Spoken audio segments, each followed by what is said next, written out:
স্ত্রীর কর্তব্য হচ্ছে স্বামী যখন বাহিরে থাকবে তখন স্বামীর অপেক্ষায় থাকা, স্বামী কি কি পছন্দ করে এই জিনিসগুলো ঘরের ভিতরে রেডি করা, আর স্বামী আসার পরে অন্তত পক্ষে হলেও যদি শরবত বানায় দিতে পারে শরবত দিবে, তা যদি নাও পারে অন্তত হলেও এক গ্লাস পানি স্ত্রীর কর্তব্য হচ্ছে স্বামীর সামনে দেওয়া।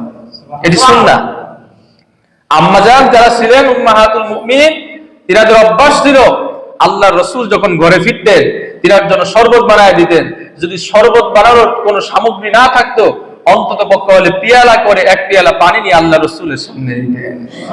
আর আল্লাহ রাসূল সাল্লাল্লাহু আলাইহি ওয়াসাল্লাম পিয়ালায় ঠোঁট লাগায়া যেই জায়গায় পানি খাইতেন আম্মাজানেরা তিনারা দেখে রাখতেন যে আল্লাহ রাসূল এই জায়গায় ঠোঁট লাগায়া পানি খাচ্ছে।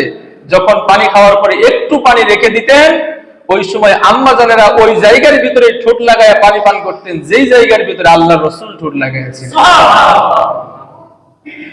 এজন্য মহাব্বত, ভালোবাসা আল্লাহ রাসূল আর উম্মাহাতুল মুমিনিনদের মধ্যে কম ছিল না বেশি ছিল? 3 দিন পর্যন্ত ঘরের চুলা জ্বলে নাই, কিন্তু ভালোবাসার সামান্য থেকে সামান্য কখনো তাদের ভিতরে কমতি আসে না। আমরা নিজেরা না আল্লাহ রাসূলের সুন্নত মানি, ঘরে যারা আছে তাদেরকে আমরা আল্লাহ রাসূলের সুন্নত শিখাই। একটা পুরুষ মানুষ সারাদিন পরিশ্রম করার পর ঘরে যাওয়ার পরে স্ত্রীর হাতে এক গ্লাস ঠান্ডা পানি পাওয়া, এটা কত বড় নিয়ামত। পৃথিবীর সবচেয়ে দামি পানিও দিলেও এটা খাওয়ার পরে যে তৃপ্তি তার মধ্যে আসবে না, স্ত্রী ভালোবেসে ঘরে ফেরার সঙ্গে সঙ্গে এক গ্লাস পানি দিলে পানিতে যে আনন্দ পাবে এটা পৃথিবীর কোনো জায়গায় দামি কোনো রেস্টুরেন্টের কোনো পানীয়ের মধ্যে পাওয়া সম্ভব নয়।